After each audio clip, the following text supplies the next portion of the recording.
Decay உங்களை பத்தி யோசிக்கணும்னாலே அந்த ஒரு நிடாகஸ் டிராஃபி ஃபைனல் இதை வந்து மறக்கவே முடியாது டிகே. இது வந்து ஒரு பயங்கரமான ஒரு மூமெண்ட். அந்த ஒரு கடைசி 2 ஓவர், அந்த ஒரு 19th over and 20th over நீங்க வந்து இருந்து ஒரு மாதிரி நான் முடிச்சு கொடுக்க போறேன் அப்படிங்கிற ஒரு அந்த ஒரு பிலீஃப் உங்ககிட்ட எப்போதுமே இருந்தது இல்ல அந்த நிடாகஸ் டிராஃபி ஃபைனல்ல? டெஃபினட்டா. பட் ஐ திங்க் அந்த மாதிரி ஒரு மூமெண்ட் தான் நான் வெயிட் பண்ணிருந்தேன். You will give yourself 2 out of 10 chance. But இந்த மாதிரி ஒரு சான்ஸ்ல if you can make it happen, I think you will feel a lot of satisfaction for all the times you practice. அந்த நிறைய வாட்டி practice பண்ணும்போது நம்ம தனியா பண்ணிருப்போம், எவ்வளவோ மேட்ச் அதுலயே ஜெயிச்சிருப்போம், எவ்வளவோ வாட்டி தோத்துருப்போம். சோ அந்த மாதிரி ஒரு ரியலா ஒரு சிச்சுவேஷன் வரும்போது to go through that I think is very is fun at that stage. நிறைய ஆட்டோ மோட்ல நடக்கும். நீங்க பிராக்டிஸ் பண்ணி உங்களுக்கு தெரியும் ஓகே இந்த ஸ்டேஜ் வந்திருக்கோம் என்ன பண்ணணும் அப்படின்றது. So that's what I went through.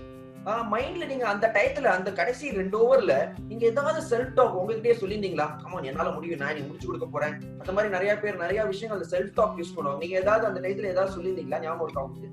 எனக்கு பிலீஃப் வந்து இந்த மேட்ச் நம்ம ஜெயிக்கிறோம் அப்படின்ற ஒரு இனேட் பிலீஃப் என்கிட்ட இருந்து தானே பண்ணி கொடுக்கணும் அப்படின்றது ஒரு ஆசை இருந்து நடந்து உள்ள போகும்போது 2 ஓவர் 34 ரன், சரி இந்த மேட்ச் நம்ம ஜெயிச்சு கொடுக்குறோம்டா அப்படின்னு தான் நடந்து போனே உள்ள.